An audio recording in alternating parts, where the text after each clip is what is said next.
যেই সব মানুষ বলেন যেখানে মানুষই মূর্তি বানায়, আবার সেই মূর্তিকেই বলে সবার স্রষ্টা। যেহেতু মানুষ মূর্তি বানিয়েছে তার জন্য মানুষই সৃষ্টিকর্তা স্রষ্টা। আজকের ভিডিও তাদের জন্য। বিশ্বাস করুন, হিন্দু ধর্মের কোনো শাস্ত্রে বলা হয়নি পাথর বা ধাতুর মূর্তি হলো ঈশ্বর। তাই যজুর্বেদী স্পষ্ট বলে ন তস্য প্রতিমা অস্তি, অর্থাৎ এখান থেকে স্পষ্ট ঈশ্বরের কোনো নির্দিষ্ট প্রতিমা বা মূর্তি নেই। কিন্তু হিন্দু ধর্মের পবিত্র ধর্মগ্রন্থ শ্রীমদ ভগবদ গীতা স্পষ্ট বলে যদা যদা হি ধর্মস্য গ্লানির্ভবতি ভারত ইয়ভ্যত্যানাম অধর্মস্য তদাত্যানাম সৃজম্রহম পরিত্রাণায়ং সাধুনাং বিনাশায় চ দুষ্কৃতম ধর্ম সংস্থাপনাতায় সম্ভবামি যুগে যুগে। অর্থাৎ যখনই ধর্মের অবনতি হয় এবং অধর্ম বাড়ে, তখন আমি নিজেই নানান রূপে অবতীর্ণ হই শুধুমাত্র সাধুদের রক্ষা করতে এবং অধর্মকে বিনাশ করতে। গীতার এই শ্লোক থেকে স্পষ্ট, ঈশ্বর চাইলে যে কোনো আকৃতি বা রূপ নিতে পারেন। বেদে ঈশ্বরের কোনো রূপ নেই বা আকৃতি নেই বলা থাকলেও বেদের কোথাও লেখা নেই ঈশ্বর কোনো রূপ বা আকৃতি নিতে পারবেন না। চলুন আরেকটু সহজ করে বলি। একজন কুমোর যখন মাটি দিয়ে জিনিসপত্র বানানোর জন্য মাটি প্রস্তুত করেন, তার মানে এটা নয় ওই মাটি দিয়ে কেবলমাত্র একটা জিনিসই বানানো সম্ভব, বরং ওই একই মাটি দিয়ে কখনো কখনো হাড়ি বানাতে পারেন, কখনো বা মাটির পুতুল বানাতে পারেন, কখনো বা মাটির থালা বাসন তৈরি করতে পারেন। অর্থাৎ কুমোর চাইলে সেই মাটিকে যে কোনো শেপ দিতে পারেন। ঈশ্বর ঠিক কাদা মাটির মতো, তিনি চাইলে যেরকম খুশি আকার বা রূপ নিতে পারেন। যখন পৃথিবীতে অনেক অধর্ম বেড়ে যায়, তখন তিনি দেবাদেব মহাদেব হয়ে তাণ্ডব সৃষ্টি করেন এবং অধর্মকে বিনাশ করে ধর্ম স্থাপন করেন। যখন রাবণের রাক্ষস বংশ ধ্বংস করতে চেয়েছিলেন, তখন রাম হয়ে অবতীর্ণ হয়েছিলেন। যখন তিনি মহাভারতের মতো ঘটনা তৈরি করলেন, তখন তিনি ধর্ম স্থাপন করার জন্য প্রভু শ্রীকৃষ্ণ রূপে অবতীর্ণ হলেন। অর্থাৎ এক কথায় তিনি চাইলে কখনো কখনো গাছ হতে পারেন, কখনো কখনো পশু হতে পারেন, এমনকি কখনো কখনো মানুষ রূপে অবতীর্ণ হতে পারেন। অর্থাৎ তিনি নিরাকার, কিন্তু তিনি চাইলে সমস্ত রকমের আকার নিতে পারেন। এবার আসি আমরা সনাতনীরা নিজেই মূর্তি বানিয়ে তা কেন পুজো করি। যে মূর্তি আমরা বানিয়েছি সেই মূর্তির স্রষ্টা আমরাই, অর্থাৎ ভগবানের স্রষ্টা আমরাই। এর জন্য শ্রীমদ ভগবদ গীতা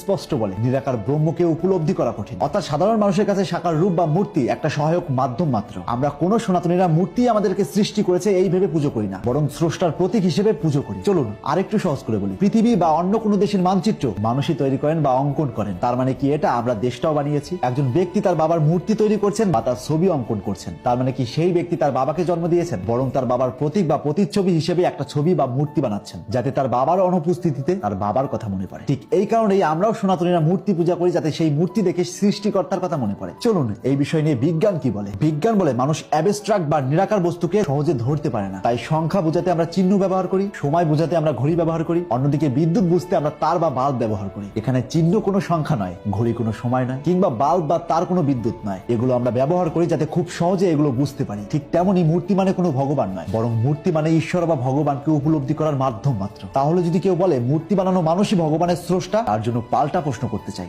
রেডিও বানানো মানুষ কি তরঙ্গ স্রষ্টা? টেলিস্কোপ বানানো মানুষ কি নক্ষত্রের স্রষ্টা? কিংবা থার্মোমিটার বানানো মানুষ কি তাপমাত্রার স্রষ্টা? নিশ্চয় নয়, তারা কেবলমাত্র উপলব্ধি করার যন্ত্র বানিয়েছে। অন্যদিকে হিন্দু দর্শন বলে ভগবান কারণেরও কারণ। যাকে সৃষ্টি করা যায় সে কখনোই সর্বস্রষ্টা হতে পারে না, আর যিনি সর্বস্রষ্টা তাকে মানুষের হাতে তৈরি করা একেবারে অসম্ভব। তাই মূর্তি সৃষ্টি হয়, ভগবান সৃষ্টি হয় না, বরং তিনি সৃষ্টির উৎস। এখানে মানুষ মূর্তি বানায় কিন্তু ভগবান নয়। আমরা সনাতনীরা জাস্ট ভগবানকে বোঝার জন্য মূর্তি বানাই, তাকে 100% ভগবান ভাবার জন্য নয়। যে এই পার্থক্য বোঝে না সে ধর্ম নয়, সে লজিকও বোঝে না। আর 19 শতকে যেসব ধর্ম প্রচারকরা লজিক দিতেন, ওইসব লজিক 19 শতকেই চলতো, বর্তমানে চলে না। কারণ সমস্ত মানুষ এখন এডুকেটেড, তারা উচ্চ শিক্ষায় শিক্ষিত হয়েছে, তাই তাদের বোকা বানানো খুবই কঠিন। আমার ভিডিওর উদ্দেশ্য কোনো ধর্মকে ছোট বা অসম্মান করা নয়, বরং আমার ভিডিওর উদ্দেশ্য সত্যটাকে জানানো। আর সত্য হলো নিম পাতার মতো, খেতে তেতো হলেও উপকার আছে। আর যারা প্রতিনিয়ত অন্য ধর্মকে নিয়ে কটূক্তি করেন, তাদেরকে বলবো এক ফার্স্ট সেই ধর্ম সম্পর্কে খুব ভালো করে জানুন, তারপর কটূক্তি করুন। আর তা না হলে এক ফার্স্ট নিজের ধর্মটাকে প্রপারলি জানুন। আপনার কাছে আপনার ধর্ম শ্রেষ্ঠ, আর আমার ধর্ম আমার কাছে শ্রেষ্ঠ।